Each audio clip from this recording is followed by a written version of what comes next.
Welcome to episode 20 of Sustainable Photography. Today's guest is Kristin Sweeting. She was my coach last year and I've learned so much from her. Now it's your turn to listen to some of her wisdom. We're talking about how your brand and your business can shift with the changes that happen in your life and how you can let connection drive your creative business.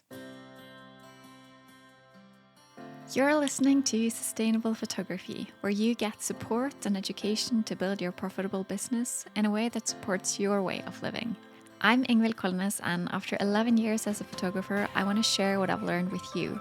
So if you're looking for confidence, inspiration, and to-the-point tips, keep listening. For full transparency, I also want you to know that I'm a mentor with paid offers, and I might mention some of those in this episode.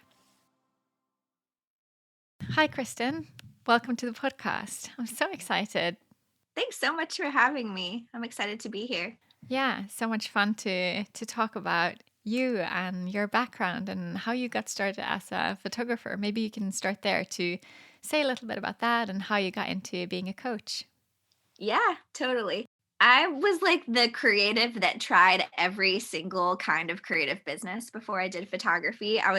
My husband doesn't even know this. So last night I was like, did you know that I had like a cupcake business and a cookie business? And like I sold truffles for a while. And like I had an Etsy shop where I made headbands and like reupholstered furniture. Anyway, I tried basically everything creative. I love making things, and also did a lot of volunteer work and mentoring and like worked with teenagers a lot. I studied music education. I was like, I know I love helping people and I know I love making things, So like I kind of tried all the different combinations of that you could possibly think of. And I just had never had a nice camera until someone gave me one for my birthday. Like after college, I was like working with a lot of teenagers. And so then it became a fun thing where I was like, I can take photos of the kids I'm working with just for fun, like to help them feel more confident. So we'd go on these like photo adventures and I'd take photos of the teenagers and stuff like that. And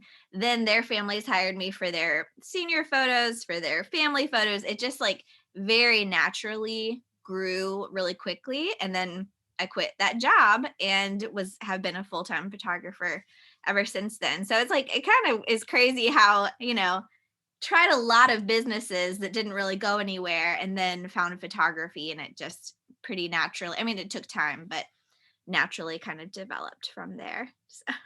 Yeah. But that's quite a few years ago that you went all in as a photographer. Yeah, about 11 or 12 now. So that's been really fun. And I think even at the beginning, you asked about mentoring.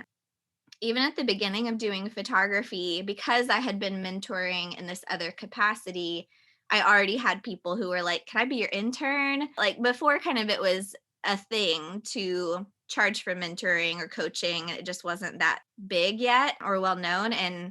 And so people would be my intern and they would help me out on photo shoots in exchange for me teaching them things. So I had a few interns when I first started, and then it kind of turned into some different mentoring opportunities. And I think the first thing I did was like workshops were really big at the time. And I was like, I don't want to be another photographer that has a workshop. Like, I don't want that to be me. But then I came up with this idea of, I called it Study Abroad. And it was like this week-long workshop where we went somewhere together, we traveled, we studied. And that was kind of the beginning to, the coaching programs that I now have. Oh, okay. Yeah. So you started by doing things abroad. That's pretty cool. Yeah, it was fun. I have to start by asking what a sustainable business is to you, because that's what this podcast really is about. So, what do you think it takes to run a sustainable business? That question has changed for me a bunch of times over the course of my business. When I first started, it was, well, a sustainable business is one that pretty easily keeps bringing in more business, where you're not having to worry where the next booking is coming from. Because I feel like that, especially as you're building your business, can be the most stressful part of running a photography business, is like still have bills to pay, still have rent to pay. And like, what if no one books me for their wedding? Or for like, what if people just stop booking me? So sustainable for a long time for me, and I mean it still is like, that trusting that it's going to keep bringing in new clients for you without like that worry. But on top of that, I feel like, especially right now, sustainability means like, is this emotionally sustainable for you? Is it in your health? Is it sustainable for you? Can you do 30 to 50 weddings? Can you do 100 shoots a year? Like, is that physically good for you? And can you emotionally keep up with that? And sometimes our capacities change. Like there have been years where I was able to take on a lot more work, and then years where my health flared up, or I was homeschooling my son during 2020 and just my capacity changed. So, I know you're really passionate about this topic too, of just like sustainability is different for every person, and it like changes for me, it changes for everyone constantly as like your life changes, like when you have a kid, like sustainability in your business, like a small child, is really different than when you have no kids, or when your kid's 10 is really different when they're 2. So I think like a sustainable business is one that takes a full look at someone's life and is something that is really supportive of how you want to be as a full human, not just like a business, not just a revenue number, not just being fully booked or whatever. I think it's like way more interconnected than that. Yeah, absolutely. Because we're not just running our business. For most of us, our business is part of our life. So it's important not to disconnect one from the other. I completely agree with that. But like, if I want to change my business, what would you say that I can do? And how have you changed in your business? Like, how do you deal with all the changes that naturally happen in a life and also apply it to your business? Totally. Yeah. I mean, I'm a big fan of journaling because I think it makes us get what's in our head out onto paper. And even just once a week or once a month, having a sit down with yourself and being like, what does life look like right now? And how do I want to show up in these different aspects of my life? So, say you are a wedding photographer and you're a coach and you're a partner, and maybe you have a parent that you're now caretaking for, so you're like, you have these big aspects of your life, and you can almost just like map them out on this paper and take a second and be like, how do I want to show up in these? So I think figuring out your what and like how first, your how you want to be showing up as a daughter, how you want to be showing up as a partner, and then just getting really really realistic. You're like, this is my budget, and so this is what I need to charge, this is how many weddings I need to do. So it starts with like really looking at it on the emotional side and then doing the math. So a big thing for me in the past, when I had my son, I had a high risk pregnancy. I was anxious. I laid in bed for 9 months. Like it wasn't great, and it wasn't like the time my business was doing the best either. But during those times, I made some big changes cuz I was like, I want to be very available for my family when I have a kid. So I was doing commercial photography and event photography and portraits and weddings. I was doing all these things. And I made the choice to say, I'm going to do 10 weddings a year. This is what I need financially to contribute to my family. This is the time that I want opened. I don't want to be working every weekend, and I don't want to be working during the week. And so made that choice, like 10 weddings. Okay, well, financially, if I have to provide the X amount of money, how much do I have to charge per wedding? So even if you're like, okay, that means I need to at least charge 5,000 a wedding. If you're not there yet, at least you have a goalpost of what to work towards. You're like, maybe I can't charge that yet, but I'm going to start charging more so I can get there, so I can have the sustainable business that supports the way that I want to show up for my family. Does that make sense? Absolutely. Yeah. I think a lot of people forget to think about the effects of pricing and what they decide to charge. It affects everything from like how much they have to work to who they end up working with and how their lives are spent, basically. Like it changes everything. Yeah, definitely. And it takes trial and error. And because nothing's perfect and we don't know what we don't know, like try things. And I think just make sure you keep having those check ins. So if you're like 2021, a lot of photographers, 2021, that was crazy. Like, I'm so burned out. I'm so tired. Like, okay, it doesn't have to be that way this year. What was too much? What boundaries need to be put in place going forward?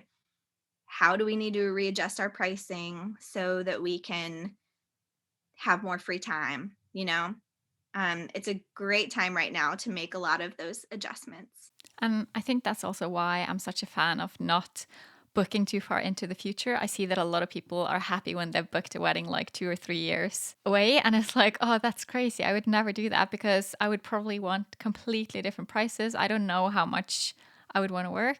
For me, it's been kind of the same. Like I've had 1 year where I feel like I worked too much, and then the next year ends up being too little. And so, yeah, it's important to adjust and make some changes along the way. And, one of my rules is I don't book more than 2 weddings in 1 month. That rule got thrown out the window in 2021 with reschedules, but in general, it's like 1 to 2 weddings a month, and that's my boundary. So I have some free weekends. So you can kind of set those rules and readjust them um as you like see what works and what doesn't. Yeah, absolutely.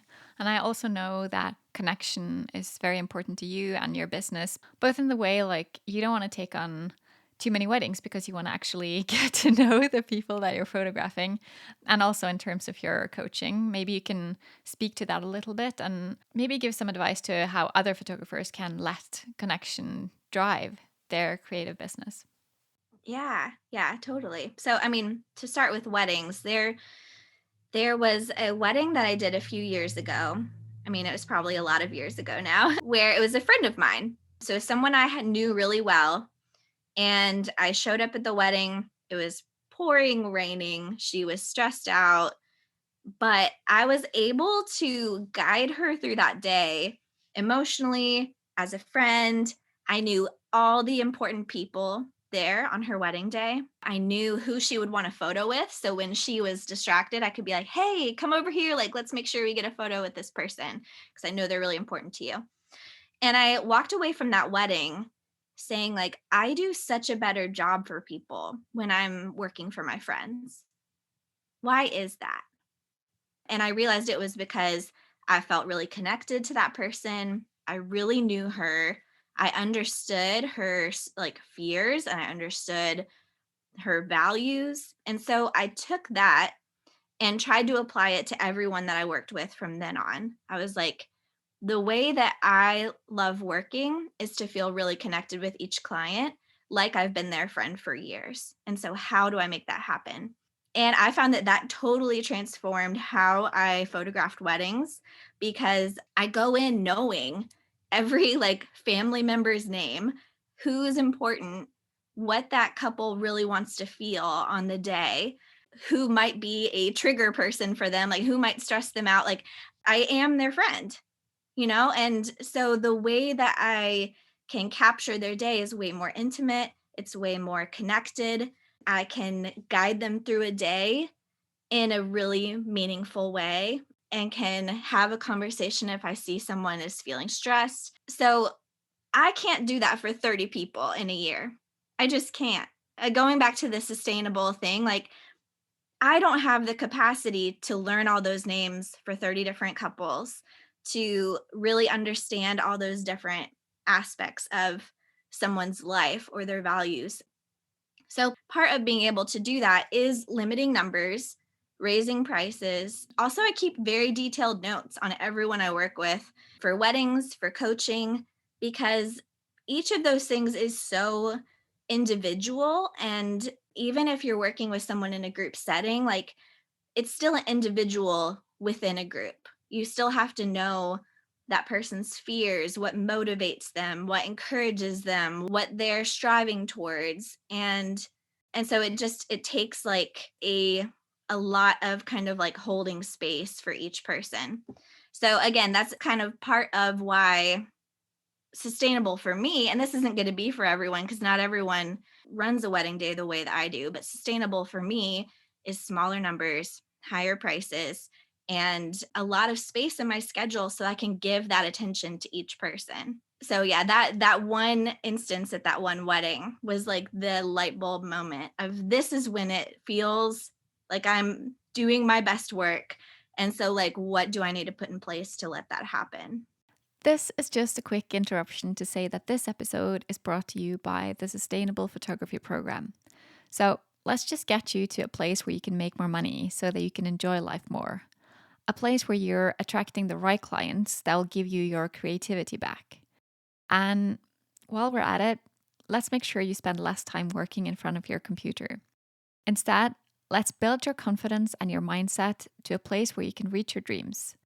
If this sounds like something you want to do, go over to ingvildkolnes.com/sustainable to learn more. I think it's really important to look at what you're doing and evaluate and change with it as you say, like just finding a way to change with whatever you experience. And what about when it comes to other things? Because you're such a creative person. I mean, you've talked about all the things that you like to do. What would you say that like this is the driving force behind what you do, behind your business? For me, a lot of it is the people. It's really caring about people, about making the world a more creative place, more connected, happier place. Cause I really think that like when we connect with other people on deeper levels, we do way more than just like what happens in that moment. It has ripple effects on the people they then interact with and the people they then interact with. And so um, I think creativity and connection are extremely powerful. And it feels like my purpose on earth, is to help make people feel more whole and more wholly creative and loved and connected. But as far as creativity, I'm like right now my creativity is I find a lot of creative energy in my parenting. I love parenting and we just have the best time. We play Mario Golf all the time and now I'm like baking sourdough bread every day cuz I don't know, like so I find other ways to I think like making sure you're not only being creative when you're getting paid for it is really important. And that doesn't have to mean like if photography is your career, it doesn't have to mean I need to go shoot personal work constantly, although I do think that's important.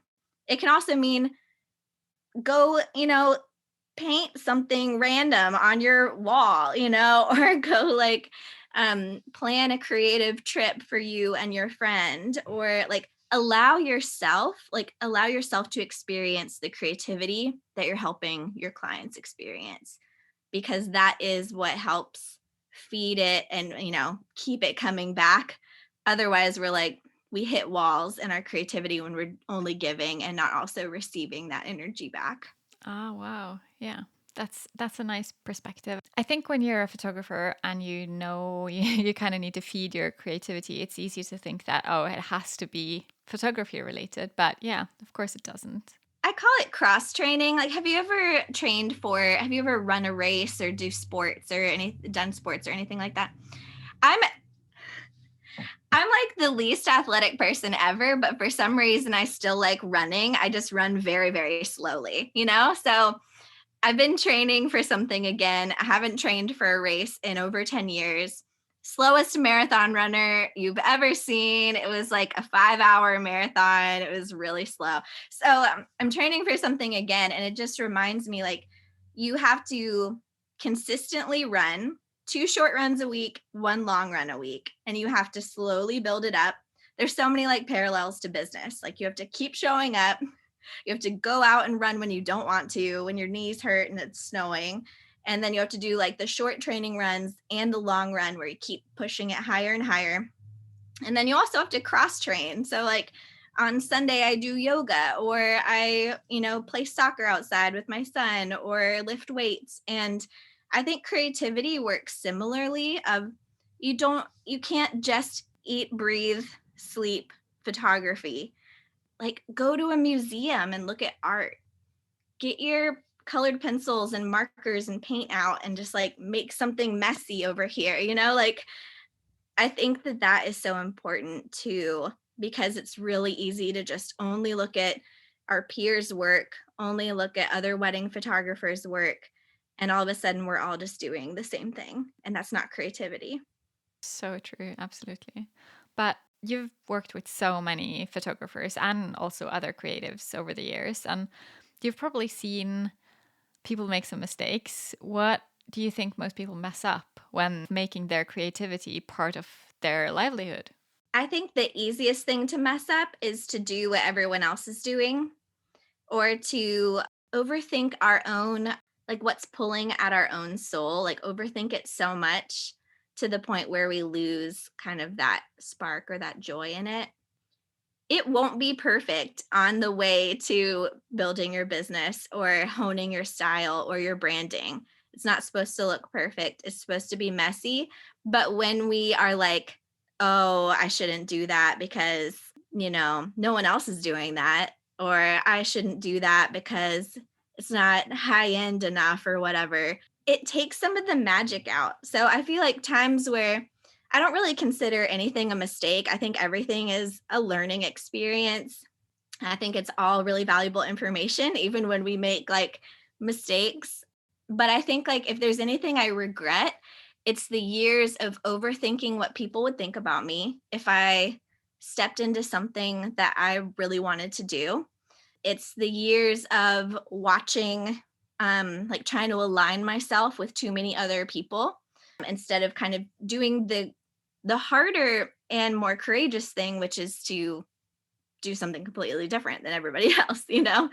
But where we'll find the most aligned clients when we're staying true to ourselves, we will have the most sustainable photography business when we stay true to ourselves.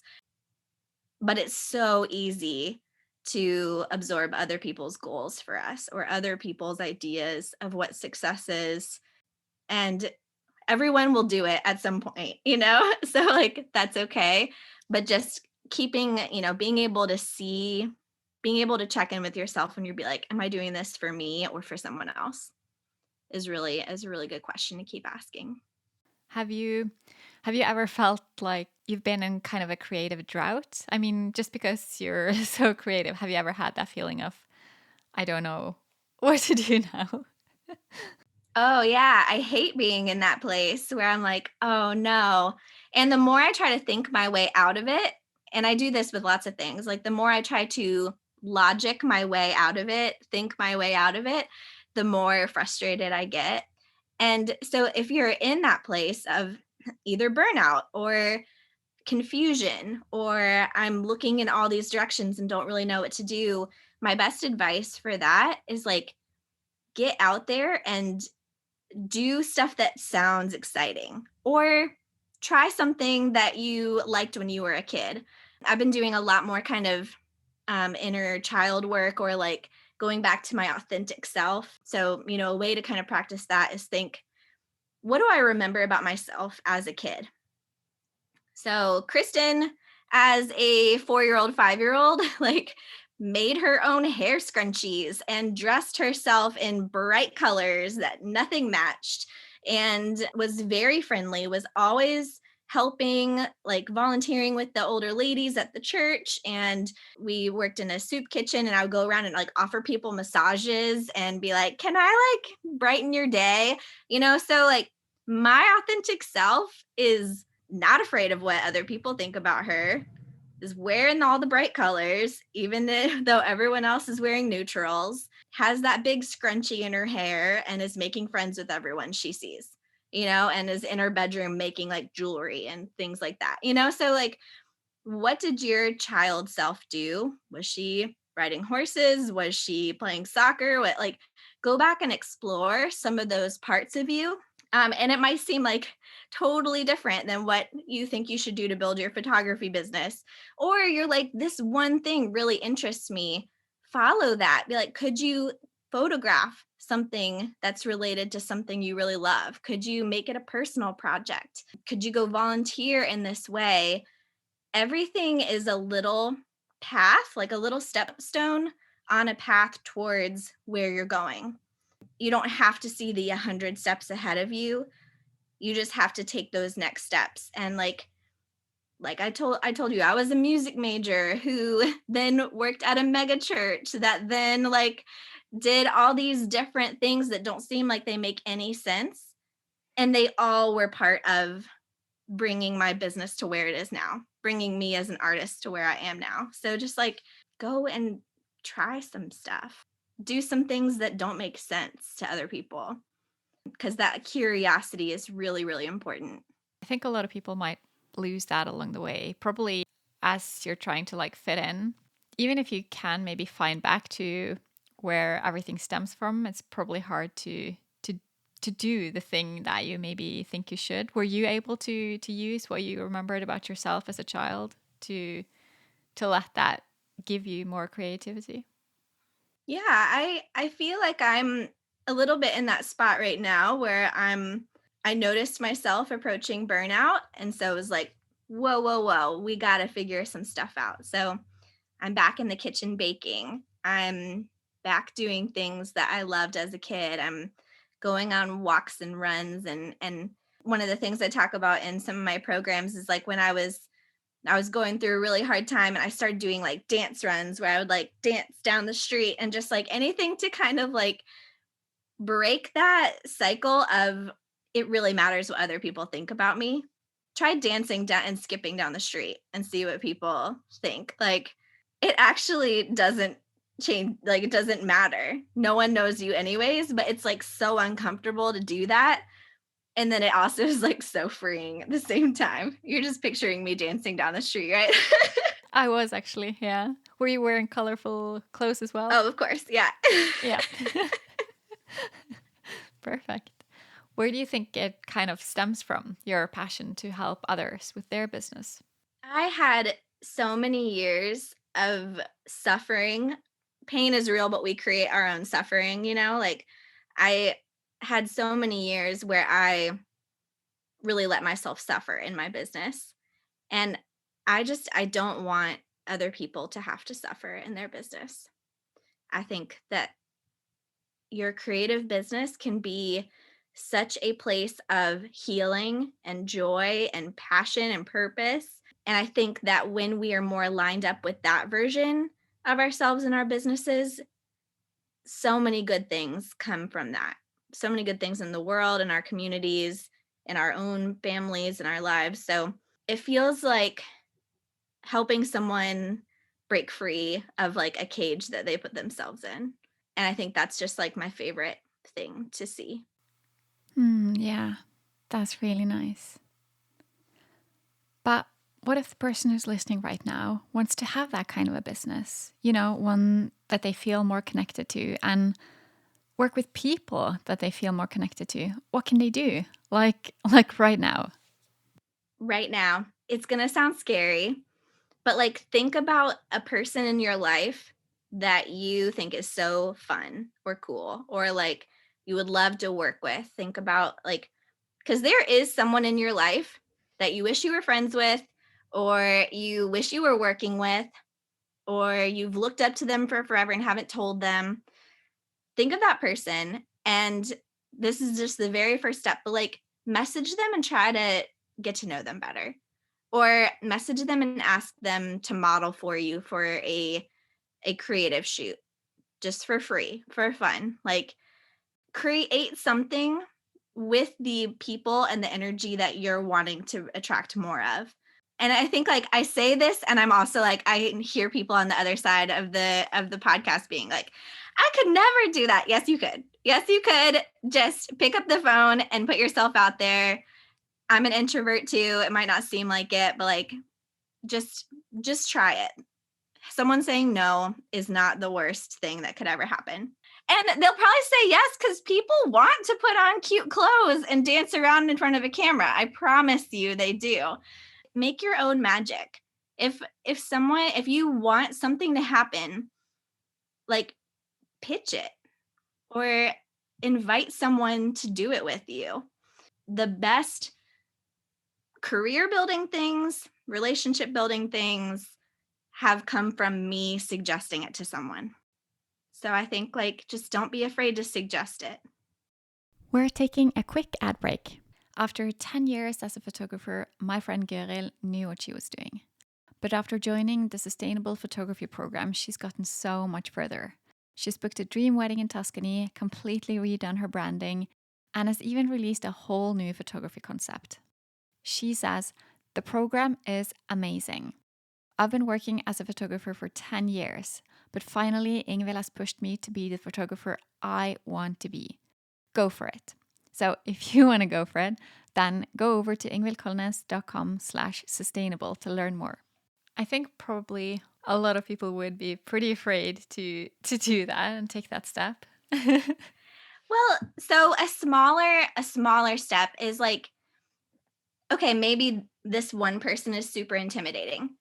Who is the closest, who's the lowest hang or not lowest hanging fruit, but just like what's the easiest next step? Like your sister or your best friend who got married a couple years ago and still has a wedding dress they can put on. Like, you're like, I want to shoot more elopements. Okay, cool. Find a friend who will get dressed up for you and take a road trip.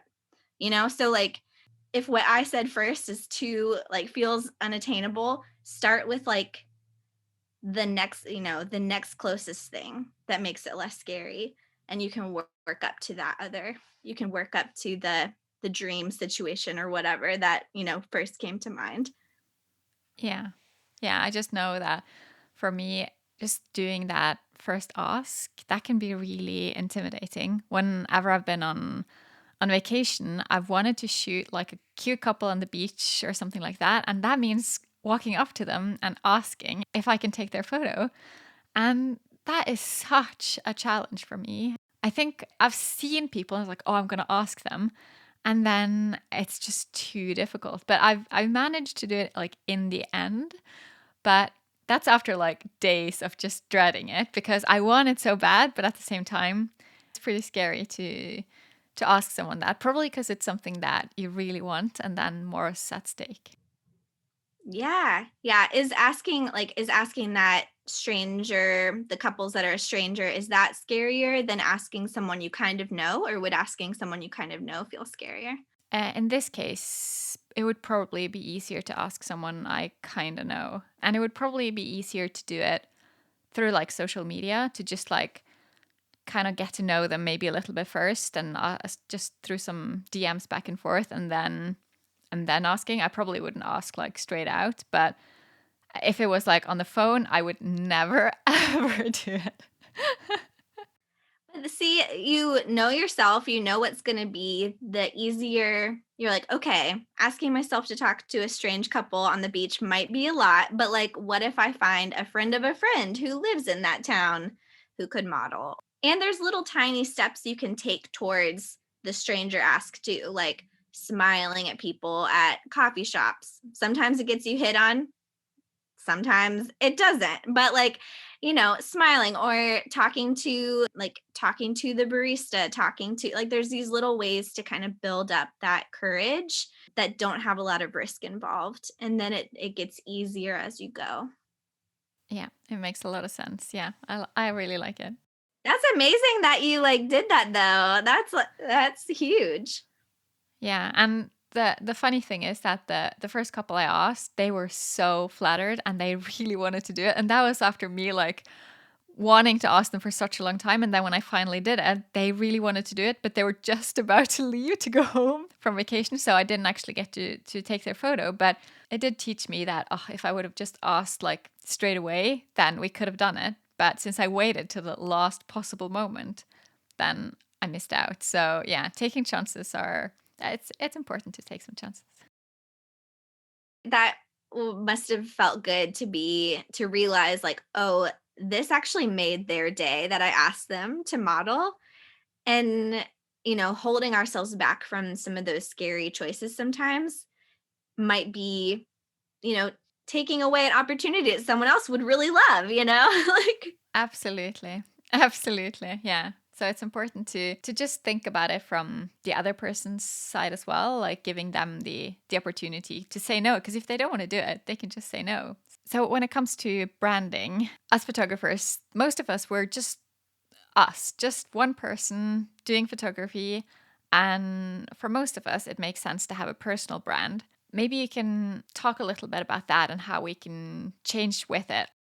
You know, like how our brand can change with the changes of our lives so that we don't have to create a new brand every single time we think of a new project. Totally. Yeah. I was just talking about Taylor Swift with someone the other day because I was like, all of Taylor's albums are so different than the last one. She's always, kind of pushing what's new and what's edgy and is using her creativity and evolving a lot. But the underlying brand there is like her journey and her telling the truth about who she is and what she values and like where life is taking her. So like even though all of those albums sound so different, it all makes sense and we follow along with her. And it doesn't make us just think about her, it makes us think about us and our evolution. She like carries us through our own journey by sharing her journey with us. And so that's kind of what I think about with personal branding is you don't have to be like, I love fancy shoes and I love, like mansions on a hill and like I'm very fancy, like we don't have to only think about aesthetic as it comes to branding. And I actually think that when you have a connected brand or when you have connection in your creativity, it it's much more about what you value and who you are and how that connects with your client. So, I mean, some like really practical tips to think about that are like how to niche based on your values and your interests versus niching based on your aesthetic. So, like some of mine, and these kind of carry through my whole life. So, like Kristin as a mom is very different than Kristin as a, you know, teenage mentor back then or whatever. Like it looks on the surface different, but I would say my values have stayed pretty similar. So like connection, hospitality, freedom, generosity, and I would say the same is true for my coaching clients and my photography clients. So like my wedding photography clients, they throw these huge weddings. It's amazing the events that they put on. But the reason is because they want to be generous to their friends and family. They are great hosts and like they're very intentional about every aspect of their day. So we have this like deep understanding that connects across like whether they like pink or they want neutrals, like we have a deeper brand connection. So think about like what are some things that you really value as a person yourself and start there and start making connections. Like who were your favorite clients you've ever worked with? I bet there's a value connection. There is something that you valued that they valued. And just like start thinking about all the ways that you guys connected. So some other ideas, a lot of photographers have like adventure, travel, food, experiences, peace, attention to detail, timelessness. Like those are a lot of things you could think about. Like which ones do I really feel pulled towards? And then like have someone that you really trust look through your work and tell you what they see, tell you what they feel when they look at your work. And challenge yourself if you're not creating a really strong feeling. I might challenge yourself to lean into your work a little bit more and look for making that connection through your work to something deeper. So have someone you trust look through your work, tell you what they see. Some ways to discover what might be some of your values. So if you have paper, I know like when you're listening to a podcast, you don't usually take notes, but like look back through your client reviews. What are some words that clients say about you and your work? Like, did you make them feel peaceful? Did you make them feel seen or understood? Did they have fun with you? Like, what are some of those words that you see again and again? What do people tell you on their intake calls? Why they reached out to you? Like, why they were drawn to your work or to you? Look at your intake calls, your inquiry forms, see what words are repeated a lot. Spend some time journaling about how you prioritize your time in your personal life. And then have someone like help you once you kind of have narrowed down some of those words or those feelings, have someone do a portfolio review for you. Say like, these are the things that I want to make sure people are feeling when they see my work. Can you help me tighten up my portfolio? Curation is so, so important to your personal branding and to your photography branding. And having those kind of like 3 to 4 words that you really want to impress on people is going to help someone help like make that portfolio clear as day. And so then even if your style changes or you stop doing weddings and you do families, like you won't have to totally reinvent the wheel because you're carrying people through on that journey with you. When I've niched to just weddings or just a certain type of weddings like that, you can do that too. But having that deeper undercurrent of your values helps you kind of like helps make that deeper connection and then gives you a lot more flexibility to change if it's something that you want to change in the future. Yeah, absolutely. What would you recommend doing to build a sustainable business? I would recommend really starting with deeper connections and getting to know people. All you really need to have a successful photography business is 3 consistent people who refer you over and over. So, like, focus on quality of relationships and connections, doing a really great job for people, knowing what you're trying to say and what stories you're trying to tell, and like, just it's okay to go deep.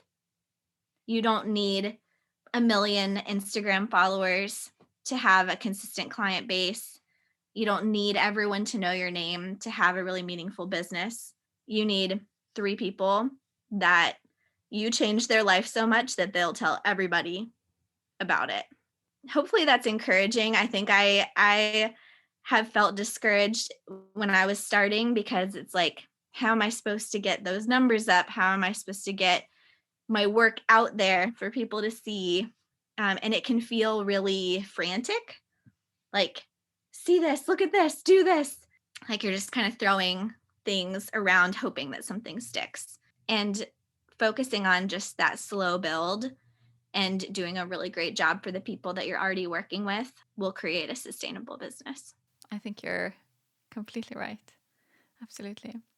So where can the listener go to keep learning from you, Kristin? I'm on Instagram a lot at Kristin Sweeting. Our coaching programs are Dangerous Creatives, and we have like retreats and stuff. But most of the time I'm just at Kristin Sweeting. And I'm just so glad. Thank you for having me on here. I love what you do and love this podcast and just so proud of the work that you do for your clients. So thank you for having me here. Yeah, it's been so much fun, Kristin. Thank you. Thanks for listening to Sustainable Photography. Head over to Instagram at Ingvild Kolnes to tell me what you want future episodes to be all about. Check out the show notes over at ingvildkolnes.com/podcast. You can learn more about the Sustainable Photography program and sign up for the waitlist there. To get more of this content, make sure you subscribe to the podcast and leave a review.